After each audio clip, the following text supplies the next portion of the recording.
ଭାଗବତ ଗୀତା ଏକ ଉପହାର ଯେତେ ଯାଇକି ଅସଲ ଏବଂ ପବିତ୍ରଟେ, ଯେବେ ତାକୁ ହୃଦୟରୁ ଠିକ୍ ବ୍ୟକ୍ତିକୁ ଠିକ୍ ସମୟରେ ଏବଂ ଠିକ୍ ଜାଗାରେ ଦିଆଯାଏ, ଉପହାର ହେଉଥିବା ବ୍ୟକ୍ତି ମନରେ ସେହି ଉପହାର ବଦଳରେ କିଛି ବି ଆଶା ନଥାଏ।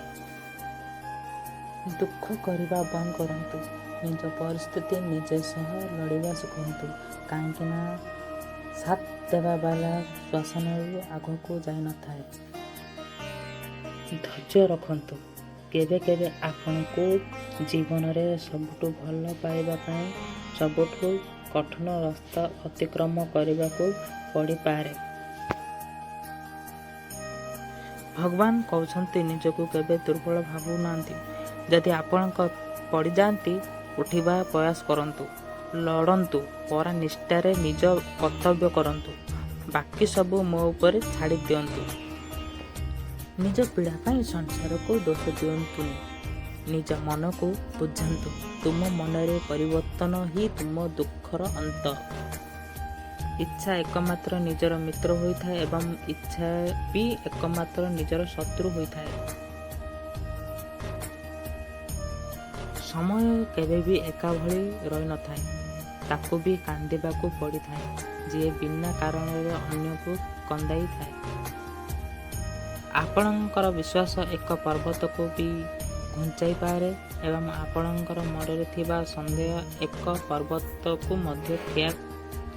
ଯେମିତି ଜଳରେ ପହଁରୁଥିବା ଡଙ୍ଗାକୁ ତୁଫାନ ନିଜ ଲକ୍ଷ୍ୟକୁ ସ୍ଥଳରୁ ଦୂରେଇ ନେଇଯାଏ, ଠିକ୍ ସେମିତି ଇନ୍ଦ୍ରିୟ ସୁଖ ମନୁଷ୍ୟକୁ ଖରାପ ରାସ୍ତାକୁ ନେଇଯାଏ।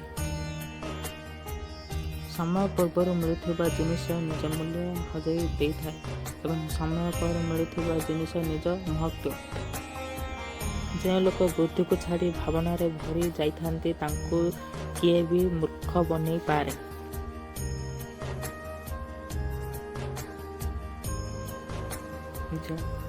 ଭଗବାନ କହୁଛନ୍ତି, ବ୍ୟକ୍ତି ଯାହା ଚାହିଁବ ବନିପାରିବ ଯଦି ସେ ଆତ୍ମବିଶ୍ୱାସ ସହିତ ଇଚ୍ଛିତ ବସ୍ତୁ ଉପରେ ଲଗାତାର ଚିନ୍ତନ କରିବ। ଯେଉଁଠି ଆପଣଙ୍କର ମୂଲ୍ୟ କିଛି ନାହିଁ, ସେଇଠି ରହିବା ଅନୁଚିତ। ସେ କାହା ଘର ହେଉ ନା କାହାର ମନ। ଯିଏ ମନକୁ ଜିତିଗଲା, ସେ ପ୍ରଥମେ ପରମାତ୍ମାଙ୍କୁ ପ୍ରାପ୍ତ କରିନେଲା, କାହିଁକି ନା ସେ ଶାନ୍ତିପ୍ରାପ୍ତ କଲା ଏବଂ ମନୁଷ୍ୟ ପାଇଁ ସୁଖ ଦୁଃଖ, ଥଣ୍ଡା ଗରମ ଏବଂ ମାନ ଅପମାନ ସବୁ ଏକ ହୋଇଯାଏ। ମୁସ୍କିଲ ଗୁଡ଼ିକ କେବଳ ସର୍ବୋତ୍ତମ ଲୋକଙ୍କ ଭାଗ୍ୟକୁ ଆସିଥାଏ, କାହିଁକି ନା ସେମାନେ ସର୍ବୋତ୍ତମ ଉପାୟରେ ମୁସ୍କିଲ ଗୁଡ଼ିକ ସମାଧାନ କରିବା କ୍ଷମତା ରଖିଥାନ୍ତି। ପ୍ରେରଣାର ସବୁଠୁ ବଡ଼ ସ୍ରୋତ ଆପଣଙ୍କ ନିଜ ବିଚାର ଅଟେ। ଏଥିପାଇଁ ବଡ଼ ଚିନ୍ତା କରନ୍ତୁ ଏବଂ ନିଜକୁ ଜିତିବା ପାଇଁ ସବୁବେଳେ ନିଜକୁ ପ୍ରେରିତ କରନ୍ତୁ। ଜୀବନରେ କିଛି ସ୍ଥାୟୀ ନୁହେଁ, ଏଥିପାଇଁ ନିଜକୁ ତନାଘନସ୍ତ୍ର କରନ୍ତୁନି, କାହିଁକି ନା ସେ ପରିସ୍ଥିତି ଗୁଡ଼ିକ ଯେତେ ବି ଖରାପ ହେଉ ନା କାହିଁକି ବଦଳି ଯିବ ନିଶ୍ଚିତ।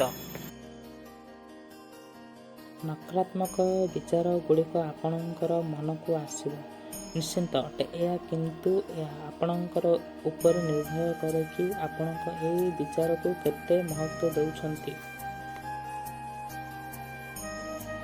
ମନୁଷ୍ୟ ନିଜ ବିଶ୍ୱାସରୁ ନିର୍ମିତ ହୋଇଥାଏ। ଯେମିତି ସେ ବିଶ୍ୱାସ କରିଥାଏ, ସେମିତି ବନି ଯାଇଥାଏ। ସବୁଠାରୁ ବୁଦ୍ଧିମାନ ଏବଂ ସ୍ଥିର ମନ ଥିବା ବ୍ୟକ୍ତି ସିଏ, ଯିଏ ସଫଳତା ମିଳିଲେ ଅହଙ୍କାର କରେନି ଏବଂ ବିଫଳ ହେଲେ ଦୁଃଖରେ ବୁଡ଼ି ଯାଏନି।